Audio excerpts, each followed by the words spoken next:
Assalamualaikum warahmatullahi wabarakatuh. Bismillahirrahmanirrahim. Hamdan wa syukran lillah. La hawla wa la quwata illa billahil aliyyil azim. Mari kita lanjutkan sebuah kajian buku filsafat santren dengan sebuah tema proses pembentukan karakter kesolehan.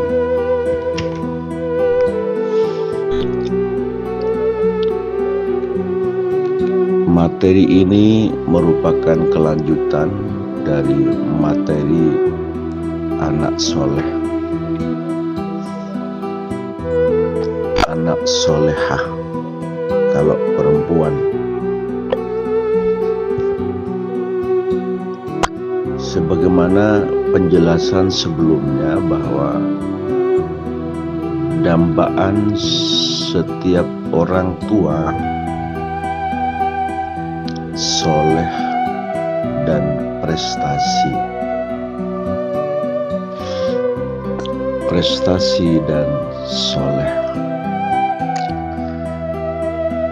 Prestasi akademik tanpa nilai kesolehan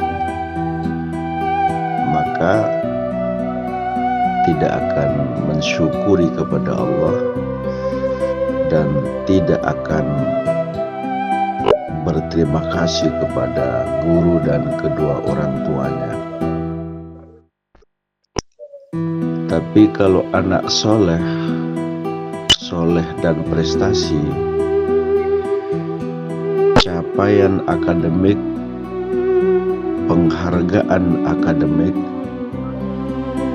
akan tampil dia sebagai hamba Allah, bersyukur kepada Allah Subhanahu wa ta'ala, sekaligus berterima kasih kepada sang guru, dan terima kasih pula kepada kedua orang tuanya dengan ungkapan maupun dengan sikap tawadhu. Sehingga prestasi yang dicapai selalu dikaitkan dengan doa sang guru, dengan doa kedua orang tua. Ya tentu ikhtiar. Ya tentu ikhtiar. Ikhtiar dan doa. Doa dan ikhtiar. Karena itu ada seorang pelajar atau sistem yang dibudayakan di satu sekolah. Sebelum memulai belajar, ia berdoa terlebih dahulu. Sebelum memulai belajar, menjadi bagian kebutuhan, berdoa dulu kepada Allah Subhanahu wa ta'ala. Karena dia meyakini proses kesolehan itu di situ. Mulailah dengan bacaan Bismillahirrahmanirrahim dan doa-doa yang lain yang telah menjadi bagian sistem di dalam pembelajaran. Proses pembentukan karakter, saudara-saudara, ketika kita bicara proses, itu berarti proses pendidikan dan pengajaran. Karena sukses itu tidak instan, tidak sekali jadi. Naik tangga saja bukan naik dari atas, pasti naik dari bawah. Itu proses dari tahap satu berikutnya. Mudah-mudahan proses itu pada saatnya membuahkan hasil. Nah, hasil itu bagian daripada proses. Hasil itu bagian daripada proses. Karena hasil akan mengikuti pada proses hasil berikutnya. Seperti apa pengertian soleh? Mari bersama-sama. Ada pendapat ulama yang menguraikan tentang soleh. Waladun salihun, waladun salihun, wa huwa al-qa'im bihuquqillah wa huquqi khalqihi.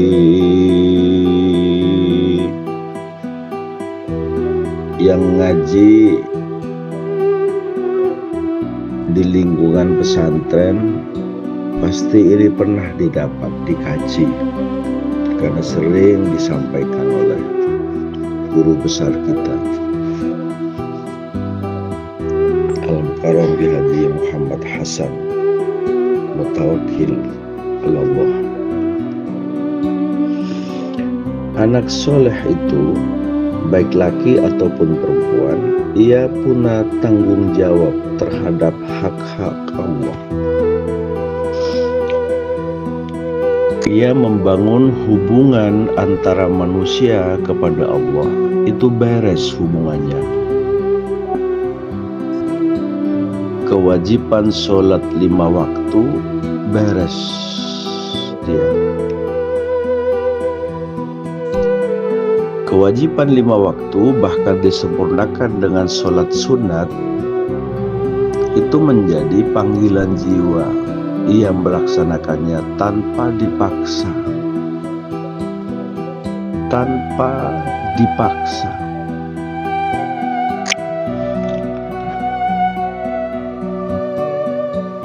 Tanpa dipaksa, saudara sekalian. Wa huquqi khalqihi, waladun salihun, wa huwa al-qa'im bihuquqillah wa huquqi khalqihi.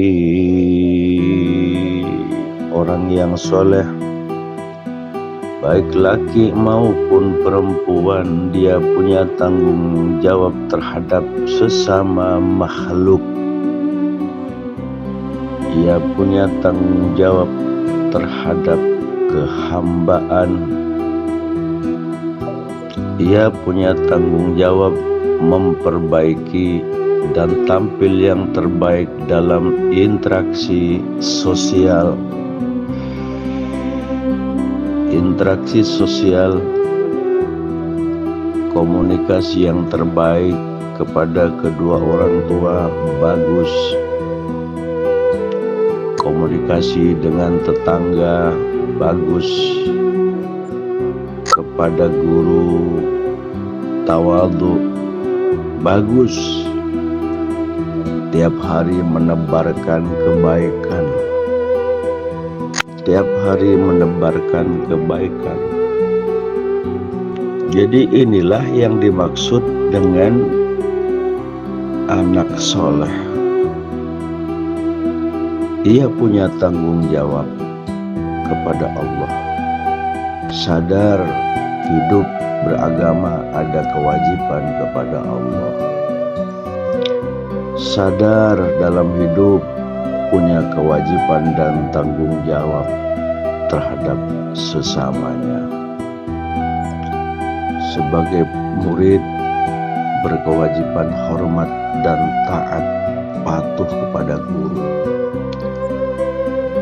Sebagai anak, ia punya kewajiban hormat, memuliakan, patuh dan taat kepada kedua orang tua. Taat dan patuhnya bukan dibikin-bikin, bukan, ya. Sikap tawadhunya yang ditampilkan bukan dibikin-bikin, tetapi dia memang lahir dari relung hati yang paling dalam. dari lubuk hati yang paling dalam, karena memang didasarkan nilai-nilai kesolehan itu berangkat dari sumber keimanan. Orang saleh itu ya berangkat dari keyakinan bahwa berbuat baik, kewajiban kita kepada Allah itu memang seharusnya tanggung jawab sebagai orang yang beragama. Demikian pula terhadap sesamanya. Anak yang soleh pasti melalui proses pendidikan dan pengajaran. Anak soleh yang mengikuti proses belajar, ia memahami betapa pentingnya nilai kesolehan. Kalau dia mengikuti proses pendidikan, berarti dibentuk karakter akhlakul karimah. Marilah kita berdoa kepada Allah. Mudah-mudahan kajian ini bersama dengan kehendak dan ridha Allah Subhanahu wa taala. Allah buka hati kita, diisi dengan keimanan, diisi dengan kasih dan cinta serta ridhonya Allah Subhanahu wa taala. Sehingga apa yang menjadi kewajiban kita bukan menjadi beban, tapi menjadi kebanggaan tersendiri. Apa yang menjadi kewajiban terhadap interaksi sosial bukan menjadi beban, tetapi menjadi karakter. Dan kita diberi kemampuan oleh Allah meninggalkan semua perilaku yang tercela. Kita diberi kemampuan meninggalkan perilaku yang tercela. Amin ya rabbal alamin. Berikutnya, saudara, salah satu hadis tentang nilai-nilai kesolehan itu ada seperti yang disabdakan oleh junjungan besar Nabi Muhammad sallallahu alaihi wasallam. Idza mata banu Adam inqata'a an amaluhu illa min salasin. Idza mata banu Adam inqata'a amaluhu illa min salasin. Sadaqatin jariyatin aw ilmin yuntafa'u bihi aw waladin salihin yad'u lahu.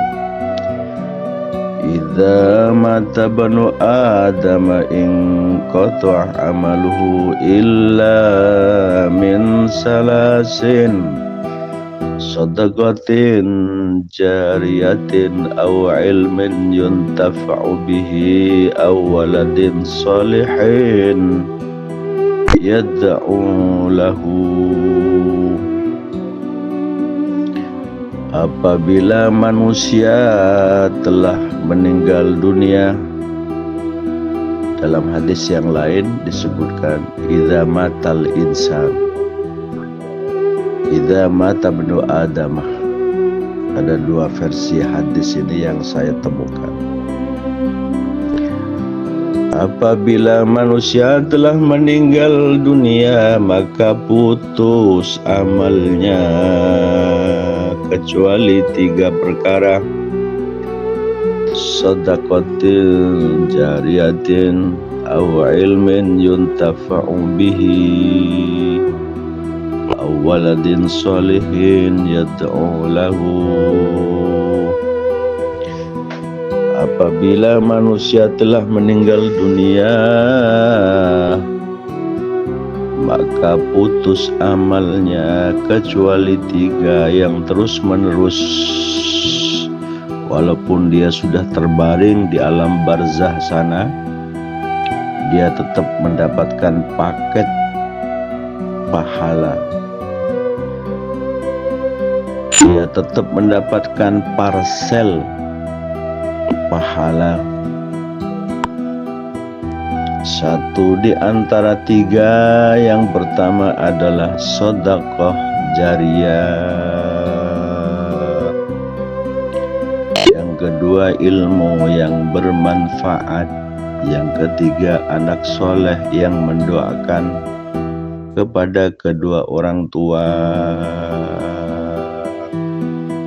Maka tiga ini merupakan amaliyah orang soleh. Tidak mungkin orang soleh akan melakukan sedekah jariyah, tapi karena dia punya keimanan, apa yang disedekahkan pasti ditambah oleh Allah.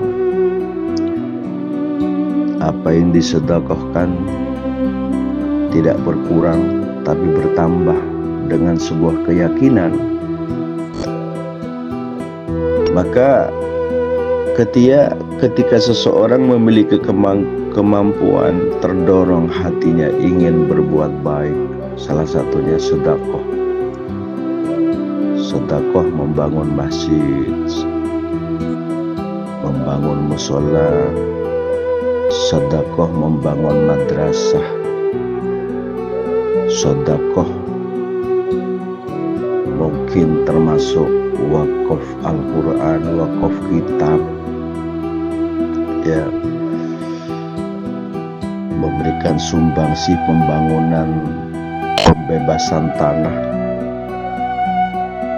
untuk masjid, untuk mushola, untuk pesantren, untuk madrasah, untuk tempat-tempat pendidikan, untuk kemaslahatan umat.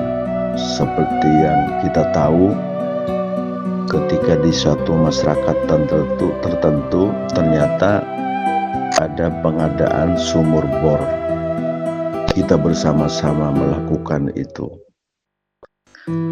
maka airnya dimanfaatkan oleh masyarakat sekitar. Itu sudah beramal jariyah, beramal jariyah. Yang kedua ilmu yang bermanfaat, ilmu yang dimiliki, dilakukan, diberikan kepada orang lain asas manfaat. Dengan ilmu kita mendekat kepada Allah. Dengan ilmu kita akan hidup berkah. Dengan ilmu dia mendapatkan pahala. Ilmu yang diajarkan akan terus menerus. Si A ngajar B, B mengajar juga, menyampaikan hasil pengetahuan yang diberikan, maka si A dapat pahala dari B. Lalu berikutnya C mengamalkan, maka si A dapat pahala dari orang yang mengamalkan dari C dan B, begitu seterusnya. Ya, boleh jadi seseorang itu sudah tidak ada, tapi amal kebaikannya, nilai ilmunya terus dipelajari. Seperti yang kita tahu, mudah-mudahan kita dapat barokahnya. Santri yang hidup di masa sekarang tidak nututi kehidupan Hadratus Syekh Almarhum Al-Aribillah Ki Haji Muhammad Hasan. Tidak pernah melihat, tidak pernah menyaksikan bagaimana beliau bersikap dan ketika beliau mengajar. Tetapi ilmunya sampai sekarang kita pelajari. Mudah-mudahan dapat barokahnya. Satu di antara yang kita pelajari, Safinatun Najah. Maka walaupun beliau sudah puluhan tahun meninggalkan kita, beliau panen kebaikan. Beliau mendapatkan paket dan parsel